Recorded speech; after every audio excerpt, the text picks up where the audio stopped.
नमस्कार, आप देख रहे हैं साधना प्लस न्यूज। आप सभी का स्वागत है झारखंड के हमारे इस बुलेटिन में। आपके साथ मैं अंजलि।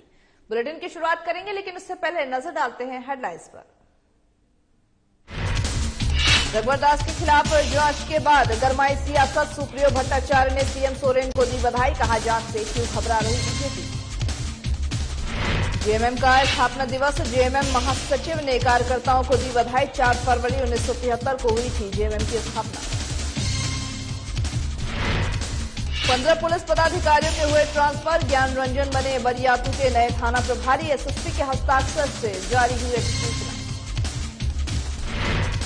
चर्चित प्रमोद हत्याकांड मामले पर हुई सुनवाई, 6 आरोपियों को अदालत ने किया बरी, साक्ष्य के अभाव में किया गया बरी।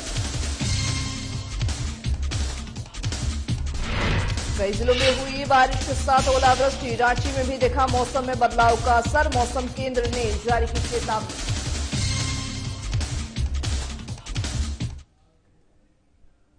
अब करते हैं बुलेटिन की शुरुआत, जहां पर सीएम हेमंत सोरेन ने पूर्व की रघुवर सरकार के कार्यकाल में गायिका सुनिधि चौहान के कार्यक्रम में हुई अनियमितताओं की जांच का जिम्मा भ्रष्टाचार निरोधक ब्यूरो यानी कि एसीबी को सौंपा है। इस मामले पर सूबे में सियासत तेज हो गई है। जेएमएम महासचिव सुप्रियो भट्टाचार्य ने आज प्रेस कॉन्फ्रेंस कर पार्टी की तरफ से मुख्यमंत्री को बधाई दी है और उनसे मांग की है कि पूर्व की सरकार में हुए तमाम घोटालों की समीक्षा कर कार्रवाई करने का काम करे। इधर कांग्रेस के प्रदेश अध्यक्ष राजेश ठाकुर ने कहा है कि हम किसी पर भी शिकंजा नहीं कस रहे हैं, बल्कि पूर्व में हुए घोटालों की जांच करवा रहे हैं। अगर घोटाले नहीं हुए हैं तो रघुवर दास या बीजेपी को डरने की जरूरत ही नहीं है। किसी पर शिकंजा नहीं कसा जा रहा है। जिन्होंने जो किया है उसकी जांच हो रही है। लगातार शिकायतें आ रही थी और एसीबी की तरफ से प्रस्ताव गया हुआ था, उस पर सहमति मिली है। निश्चित रूप से जिन लोगों ने घोटाले किए हैं उनको चिंता करने की जरूरत है, और जो ये लोग कह रहे हैं कि कोई दिक्कत की बात नहीं है, तो हम समझते हैं उनका भ्रष्टाचार से चोली दामन का रिश्ता है, इसलिए वो लोग घबरा नहीं रहे हैं, कह रहे हैं कि नहीं ठीक है सब जो देख लेंगे। तो हम समझते हैं कि ये गंभीर मामला है और बहुत दिनों से जब डबल इंजन की सरकार थी तभी से लगातार लोगों का यह ऑब्जेक्शन था कि उसमें जो मोमेंटम झारखंड आदि चीजें हो रही है उसमें घोटाले हो रहे हैं, उस पर जांच की सहमति मिली। झारखंड के पर्यटन को अब देश दुनिया भी देख सकेगी। ऐसा इसीलिए क्योंकि नेशनल जियोग्राफिक ने झारखंड के पर्यटन को लेकर के एक डॉक्यूमेंट्री बना रही है। आपको बता दें कि जहां पर नेशनल जियोग्राफिक के प्रतिनिधियों ने शुक्रवार को मुख्यमंत्री हेमंत सोरेन के समक्ष पोस्ट कार्ड्स फॉर्म झारखंड के नाम से बनने वाले इस डॉक्यूमेंट्री का प्रेजेंटेशन दिया है। इसे देखते हुए सीएम ने प्रतिनिधियों से कहा है कि झारखंड पर नेशनल जियोग्राफिक द्वारा बनाई जाने वाली इस डॉक्यूमेंट्री में सरकार पूरा सहयोग करेगी। उन्होंने नेशनल जियोग्राफिक के प्रतिनिधियों को अपने कुछ सुझाव भी दिए हैं। मुख्यमंत्री ने उनसे कहा कि वे झारखंड पर्यटन पर कॉफी टेबल बुक भी तैयार कर ले, ताकि इसके माध्यम से झारखंड पर्यटन से जुड़ी हुई जो भी लोगों जानकारी है वो लोगों तक साझा की जा सके। मुख्यमंत्री ने एक बार फिर दोहराया कि झारखंड में पर्यटन के क्षेत्र में व्यापक संभावनाएं हैं। झारखंड खान और खनिज के अलावा आदिवासियों और साथ ही उनकी परंपरा, रीति रिवाज, कला संस्कृति, खान पान और रहन सहन के साथ ही प्राकृतिक सौंदर्य, प्राचीन ऐतिहासिक धरोहर, पुरातात्विक अवशेष और हेरिटेज के क्षेत्र में काफी समृद्ध है। जहां पर झारखंड की जो खूबसूरती है, झारखंड के लिए ये डॉक्यूमेंट्री बनने की प्रस्ताव उनके सामने रखा गया था, जिसको लेकर के मंजूरी भी मिल गई है सीएम की। और उसके बाद नेशनल जियोग्राफिक ने ये डॉक्यूमेंट्री तैयार कर रही है, जिसमें झारखंड की जो खूबसूरती है, झारखंड के रीति रिवाज और झारखंड का रहन सहन, पहनावा, सबको इसमें दर्शाया जाएगा, जिससे कि जो लोग बाहर से हैं झारखंड के, उनको भी कहीं ना कहीं झारखंड के बारे में पता चलेगा और झारखंड का पर्यटक स्थान भी झारखंड बनेगा, जिसको लेकर के पर्यटन में भी इसमें बढ़ावा मिलेगा।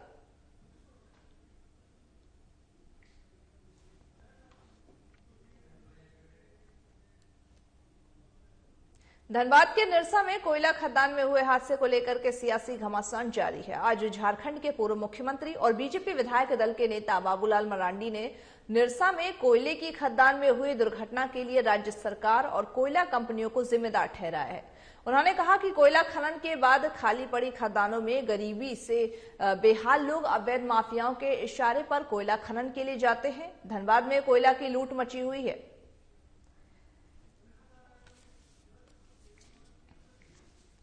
यहाँ पर आज बाबूलाल मरांडी पूर्व मुख्यमंत्री और जो बीजेपी दल के नेता हैं, उन्होंने आज राज्य सरकार और कोयला कंपनियों पर निशाना साधा है। राज्य सरकार पर निशाना साधते हुए कहा है कि जो कोयला खनन के मामले हैं वो लगातार बढ़ते जा रहे हैं, अवैध माफियाओं को बढ़ावा मिल रहा है और अवैध माफियाओं के इशारे पर जो गरीब जनता है वो भी परेशान हो रही है, वो भी कोयला खनन करने के लिए मजबूर हो रही है। वही धनबाद में अगर बात करें तो कोयला की लूट मची हुई, इसको लेकर के बाबूलाल मरांडी ने राज्य सरकार पर निशाना साधा है। गैंता वाला नहीं, जो लोग ठेकेदार है, जो लोग काम कराता है, माफिया जिसको बोलते हैं, वो लोग फिर पैसे वो लोग पेमेंट करते हैं। वो प्रति व्यक्ति से वो 50 रुपया लेते हैं और उसमें से क्या कहते हैं, लोकल जो प्रशासन होता है, पुलिस प्रशासन होता है, उसके भी लोग मिले होते हैं। कोयला खदान में जो सीआईएसएफ होते हैं या उनके अलग से लोग बताया कि सुरक्षा प्रतिनिधि भी होते हैं, सुरक्षा कर्मी भी होते हैं उनका अलग से, तो वो सारे लोग वो सब मिल करके, और फिर जो चुनने वाले होते हैं, जो चुनने वालों को पर जितना चुनने वालों को भेजता है उस हिसाब से प्रशासन को 35 रुपया दिया जाता है।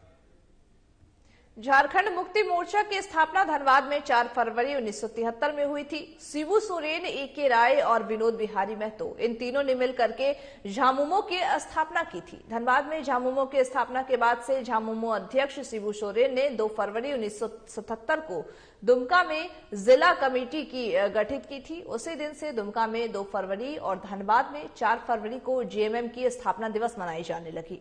आज जेएमएम महासचिव सुप्रियो भट्टाचार्य ने प्रेस कॉन्फ्रेंस कर पार्टी के तमाम कार्यकर्ताओं को बधाई दी है। उन्होंने कहा कि कोरोना पैंडेमिक के मद्देनजर ही बड़े स्तर पर कार्यक्रम नहीं मनाया गया है, लेकिन निश्चित तौर पर यह हमारे लिए गौरव का क्षण है।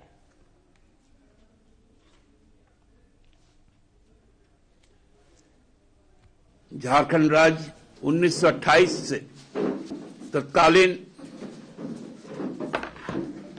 जो बंगाल सरकार थी, बिहार सरकार थी, उनका जो एक लंबा राजनीतिक औपनिवेशवाद रहा, उसी समय से मारंग गोमके, जयपाल सिंह मुंडा जी के समय आदिवासी महासभा की ये मांग थी। कालांतर में चीजें बदली गई, परिस्थितियां भी बदली और अंत में महाजनी प्रथा के खिलाफ और यहाँ के शोषण के खिलाफ आदरणीय गुरुजी ने जो संघर्ष का रास्ता चुना 1972 में, उसमें अनेकों हमारे साथी शहीद हुए, अनेकों त्याग हुए, हजारों लोग जेल गए, लाखों लोगों ने यातनाएं सही और 2000 में इस राज्य का गठन के साथ आप सबको बधाई देते हैं। लेकिन हमको लगता है कि जब हम 50वां साल पूरा करेंगे, हम प्रवेश किए हैं स्वर्णिम काल में।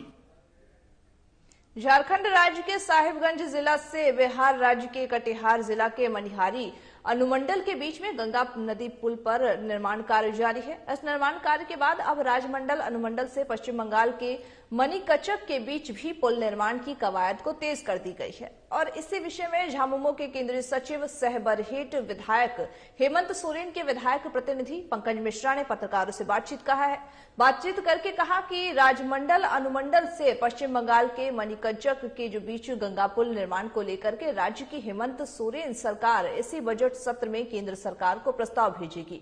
बहुत जल्द ही राजमहल वासियों को भी पश्चिम बंगाल जाने के लिए अब लंबी दूरी तय नहीं करनी पड़ेगी। राज्य की हेमंत सोरेन सरकार राजमहल के लोगों को गंगा पुल की बड़ी सौगात भी जल्द ही देने में जुटी हुई है। यहाँ पर बता दें कि राज्य सरकार जो थी वो लगातार इसमें साहिबगंज के जिले से ये जो पुल का निर्माण किया जा रहा था उसको लेकर के ये कहा गया है कि पुल का निर्माण बहुत ही जल्द हो जाएगा, जिससे लोगों को जो परेशानियां हो रही थी और लोगों को लंबी दूरी तय करनी पड़ रही थी जाने के लिए, अब पश्चिम बंगाल जाने के लिए लोगों को लंबी दूरी नहीं तय करनी पड़ेगी। राज्य की हेमंत सरकार की तरफ से लोगों को ये बड़ी सौगात मिलने वाली है कि राजमहल के लोगों को अब गंगा पुल का निर्माण होने की वजह से उनको अब आसानी होगी कहीं भी जाने में। और एक राजमहल में, चूंकि एक बिहार को जोड़ने का काम करता है और एक बंगाल को जोड़ने का काम करता है। अभी साहेबगंज से मनिहारी का गंगा पुल का काम चल रहा है, इसलिए राज्य सरकार से हम लोग निवेदन किए हैं और बहुत जल्द ही राज्य सरकार प्रस्ताव बनाकर राजमहल से मानिकचक में गंगा नदी पर पुल जो बंगाल को जोड़ने का काम करे, इसका प्रस्ताव हम लोग केंद्र सरकार को भेजेंगे ताकि यहाँ भी पुल बने। अब रुकते एक छोटे से ब्रेक के लिए, जल्द होंगे हाजिर।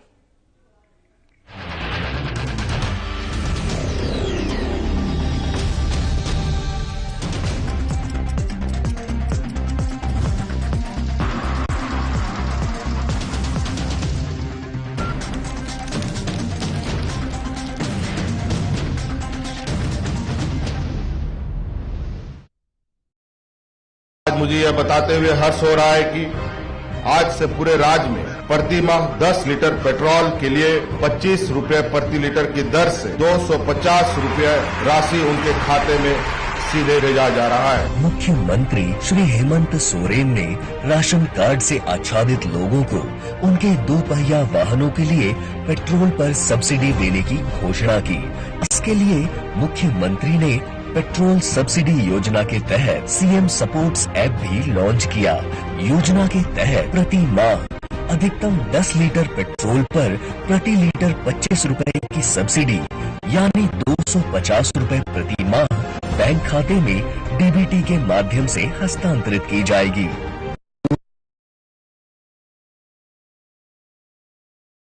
संग विश्वास के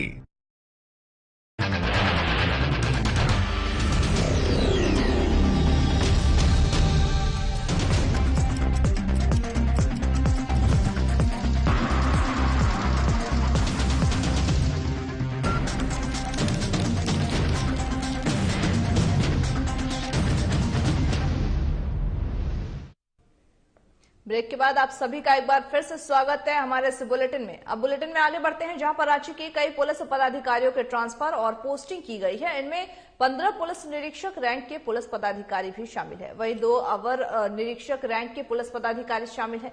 एसएसपी रांची सुरेंद्र कुमार झा के हस्ताक्षर से अधिसूचना जारी की गई है, जहां पर अविलंबन में ही पुलिस पदाधिकारियों को अपने अपने जगह पर योगदान देने के लिए कहा गया है। एसएसपी रांची सुरेंद्र कुमार झा जो हैं, उनके द्वारा हस्ताक्षर कर यह अधिसूचना जारी की गई है। अधिसूचना के तहत ही हिंदपीढ़ की जो थाना प्रभारी पुलिस निरीक्षक ज्ञान रंजन का ट्रांसफर करते हुए उन्हें बरियातू का नया थाना प्रभारी बनाया गया है। इसके अलावा ही बरियातू थाना प्रभारी सपना मेहता को पुलिस केंद्र रांची में योगदान देने को कहा गया है। वहीं रिम्स सुरक्षा प्रभारी पुलिस निरीक्षक रवि कुमार को गोंदा को थाना प्रभारी बनाया गया है।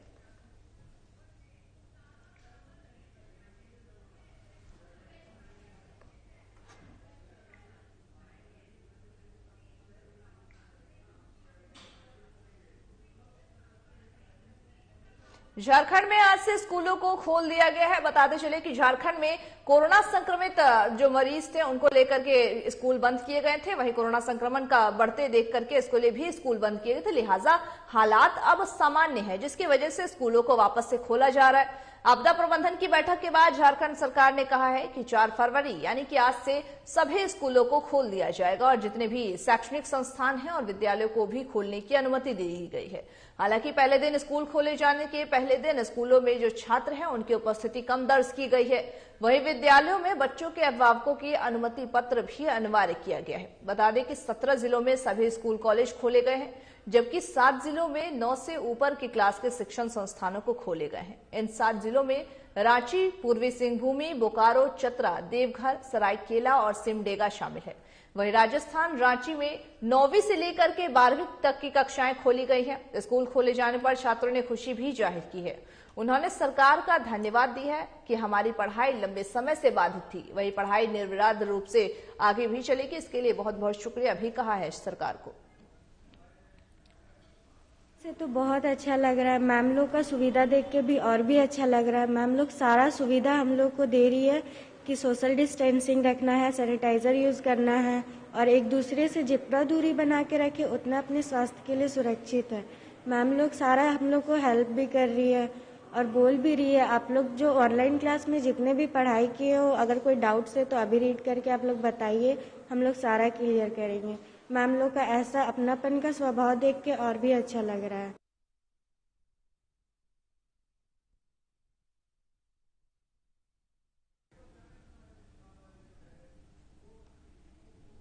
झारखंड में दिनों दिन स्थानीयता के मुद्दे पर विवाद बढ़ता जा रहा है। भाषा विवाद और नियोजन नीति को लेकर के लगातार राज्य में आंदोलन हो रहे हैं और ऐसे में आज आदिवासी मूलवासी सामाजिक संगठनों का संयुक्त मोर्चा के तत्वाधान में राजधानी के तेतर टोली सरना मैदान में बैठक का आयोजन किया गया था, जहां पर बैठक के दौरान ही स्थानीयता, भाषा विवाद और नियोजन नीति के मुद्दे पर आने वाले दिनों में झारखंड में आंदोलन किया जाएगा। पूरे राज्य में महारैली आदिवासी मूलवासी संगठन अपनी मांग को सरकार के सामने रखेंगे। दरअसल बता दें कि सरकार के सामने आदिवासी और मूलवासी संगठनों ने स्थानीयता के मसले को जल्द से जल्द सुलझाने की मांग की है। सरकार की तरफ से जल्द स्थानीयता भाषा जो उसके विवाद के मसले को नहीं सुलझाया गया तो आने वाले दिनों में झारखंड में विवाद और भी ज्यादा बढ़ सकता है। जो मूल बातें हैं, अलग राज्य निर्माण के बाद में जो खतियान के आधार पर स्थानीय नीति होना चाहिए और यहाँ की झारखंड की जो भाषाएं हैं उसको भी लागू करना चाहिए। ये तो मूल तत्व है। और जो सत्ता में चलाने वाले लोगों को इतना ज्ञान होना चाहिए कि हमारे शहीदों का क्या सपना था, हमारे पुरखों का क्या सपना था, झारखंड आंदोलनकारियों का क्या सपना था, आदिवासी मूलवासी जनता की भावना क्या है, उसके अनुसार ही सरकार चलानी चाहिए। लेकिन दुर्भाग्य से हमारे राजनेताओं में ना तो शहीदों के सपना का ज्ञान है, ना तो पुरखों के सपना का ज्ञान है। राज्य के विभिन्न जलाशयों और तालाबों के अतिक्रमण के संबंधित मामले की सुनवाई आज झारखंड हाईकोर्ट में हुई है। झारखंड हाईकोर्ट के न्यायाधीश जस्टिस डॉक्टर रवि रंजन और जस्टिस सुजीत नारायण प्रसाद की खंडपीठ में यह सुनवाई हुई है। इस दौरान अदालत ने रांची नगर निगम और राज्य सरकार से जवाब भी मांगा है। वहीं हाईकोर्ट ने निगम से पूछा कि रांची में कितने तालाब थे और अभी उनकी स्थिति क्या है।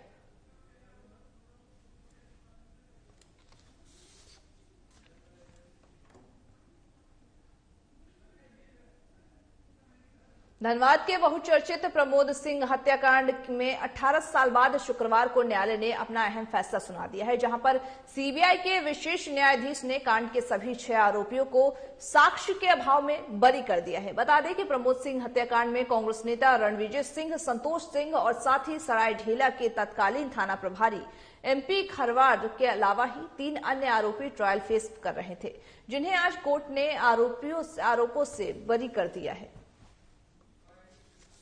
न्यायालय पे पूरा हम लोगों को भरोसा था और आज ये सच्चाई की जीत है। और स्वाभाविक तौर पर हम लोग एक कहें तो न्यूज क्रिएटर हैं और मिथिलांचल में अगर किसी भी तरीके का अगर छोटा वारदात भी होता है तो उसको बड़ा करके दिखाया जाता है। जरूरी नहीं है कि कोई कालागारी से घूमता है तो वो माफिया है, वो क्रिमिनल हो।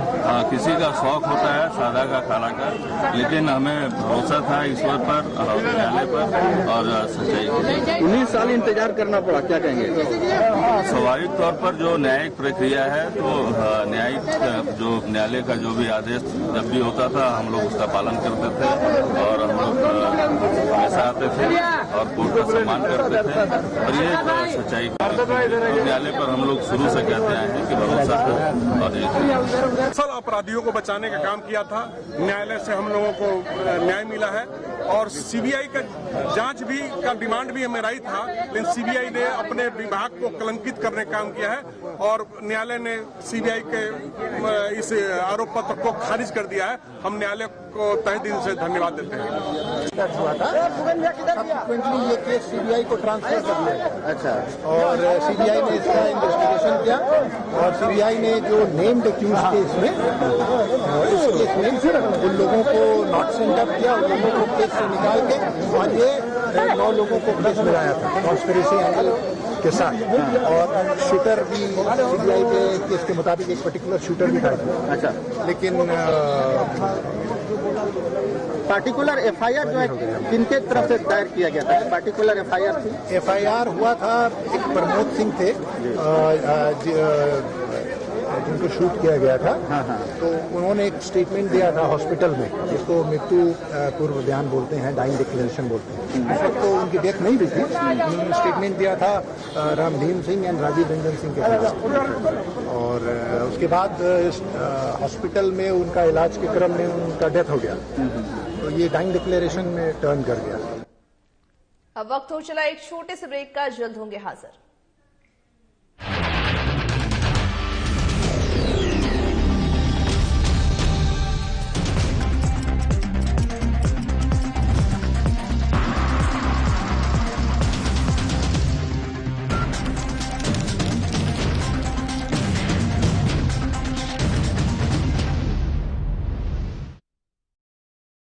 मुझे यह बताते हुए हर्ष हो रहा है कि आज से पूरे राज्य में प्रति माह 10 लीटर पेट्रोल के लिए 25 रुपए प्रति लीटर की दर से 250 रुपए राशि उनके खाते में सीधे भेजा जा रहा है। मुख्यमंत्री श्री हेमंत सोरेन ने राशन कार्ड से आच्छादित लोगों को उनके 2 पहिया वाहनों के लिए पेट्रोल पर सब्सिडी देने की घोषणा की। इसके लिए मुख्यमंत्री ने पेट्रोल सब्सिडी योजना के तहत सीएम सपोर्ट्स ऐप भी लॉन्च किया। योजना के तहत प्रति माह अधिकतम 10 लीटर पेट्रोल पर प्रति लीटर 25 रुपए की सब्सिडी यानी 250 रुपए प्रति माह बैंक खाते में डीबीटी के माध्यम से हस्तांतरित की जाएगी।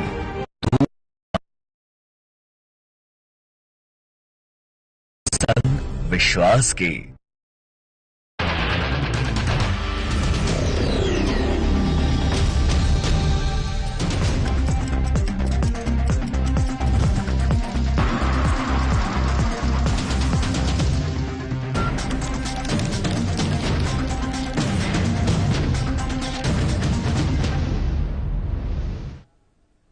ब्रेक के बाद आपका एक बार फिर से स्वागत है हमारे इस बुलेटिन में। अब बढ़ते हैं खबरों की ओर, जहां पर झारखंड के संताल समेत कई जिलों में कल से बारिश के साथ ही ओलावृष्टि हो रही है। राजधानी रांची के आसपास भी बारिश के साथ भारी ओलावृष्टि हुई है, जहां रांची में मौसम केंद्र ने चेतावनी भी दी है और लोग सतर्क और सावधान रहें इस बात को भी कहा है। मौसम केंद्र के अनुसार राज्य के जिलों में हल्के से माध्यम दर्ज की गई है और साथ ही साथ ओलावृष्टि, वज्रपात और बारिश होने की संभावनाएं जताई जा रही है। इसका असर संथाल के सभी जिलों समेत रांची, गिरिडीह, हजारीबाग, कोडरमा, लातेहार समेत जिलों के कुछ हिस्सों में भी पड़ेगा।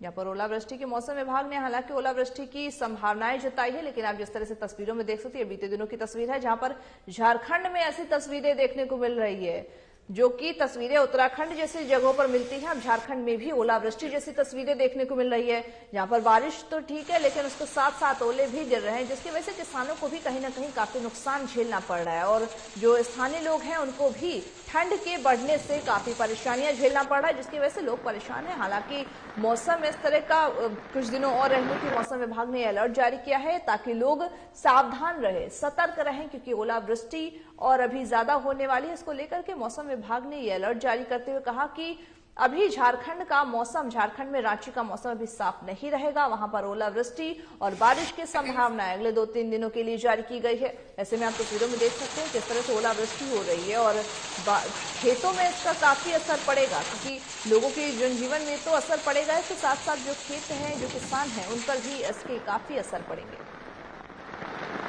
पिछले 24 घंटों में झारखंड में मौसम शुष्क ही रहा है और जो सबसे अधिक अधिकतम तापमान रिकॉर्ड किया गया 29.9 डिग्री सेल्सियस जमशेदपुर में रिकॉर्ड किया गया, जबकि सबसे कम न्यूनतम तापमान 10 डिग्री सेल्सियस गढ़वा के कृषि विज्ञान केंद्र में रिकॉर्ड किया गया। बात करते हैं सिनेप्टिक फीचर की, तो जो वेस्टर्न डिस्टर्बेंस था, पश्चिमी विक्षोभ, जो कि उत्तर पाकिस्तान और उसके आसपास के क्षेत्रों में जिसका विस्तार था, उसके कारण एक induce low pressure area north west Rajasthan और उसके आसपास के इलाकों में बना है और जिससे जुड़ा हुआ जो साइक्लोनिक सर्कुलेशन है वो लोअर ट्रोपोस्फेरिक लेवल पे है।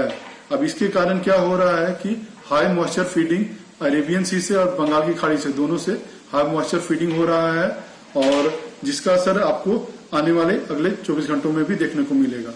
अब बात करते हैं कि मुख्य शहरों के जो न्यूनतम तापमान है, तो रांची का जो न्यूनतम तापमान था वो पिछले 24 घंटों में 12.1, जमशेदपुर में 13.4, डाल्टनगंज में 11.5, बोकारो थर्मल में 10.5, चाईबासा में 13.6, देवघर में 11.6 और गिरिडीह में 10.8 डिग्री सेल्सियस रिकॉर्ड किया गया। नगर निगम के द्वारा जगह देने के बावजूद आज फिर एक बार मोराबादी दुकानदार संघ धरने पर बैठे हैं। जब हमने इसके पीछे की वजह जाननी चाहिए तो उन्होंने कहा कि नगर निगम हम लोगों को पेंडुलम बना कर रखा हुआ है, जहां जहां उनको जगह अलॉट किया जाता है वहां लोग आपत्ति दर्ज करा रहे हैं। एक जगह तो नगर निगम के जेसीबी के ड्राइवर को गोली मारने की भी धमकी दी गई है। हमारा कहना सिर्फ इतना है कि 6 महीने के बाद आप जगह अलॉट करने की बात कर रहे हैं तो हमें 6 महीने वहीं पर रहने दिया जाए। यहाँ पर इसको लेकर के नगर निगम के द्वारा लोगों को जगह अलॉट किया गया। दुकानदार हैं जो वहां पे मोराबादी जो दुकानदार है उनको जगह अलॉट किया गया था, लेकिन जो जगह अलॉट की गई है उस पर लोग आपत्ति जता रहे हैं और साथ ही इसको लेकर के ये लोग धरने पर बैठे हैं, क्योंकि जो जगह इनको अलॉट किया जा रहा है वहां पर उनको रहने नहीं दिया जा रहा है, यहाँ से नगर निगम उनको हटा रही है। तो ऐसे में इनके लिए काफी मुसीबत है। इसको लेकर के ये धरना प्रदर्शन पर बैठे हैं और साथ ही इस बात की मांग कर रहे हैं कि अगर 6 महीने बाद जो हमको अलॉट किया गया है जमीन वो अगर मिलेगा तो 6 महीने तक जहां पे हमारी दुकानें हैं, जहां पे हम काम कर रहे हैं, हमें वहीं पे रहने दिया जाए, ताकि हमें हमारे पेट पे लात न मारे और साथ ही हमें नुकसान न हो। झारखंड के हमारे इस बुलेटिन में बस इतना ही। मुझे दीजिए इजाजत और तमाम बाकी खबरों के अपडेट्स के लिए देखते रहिए साधना प्लस न्यूज।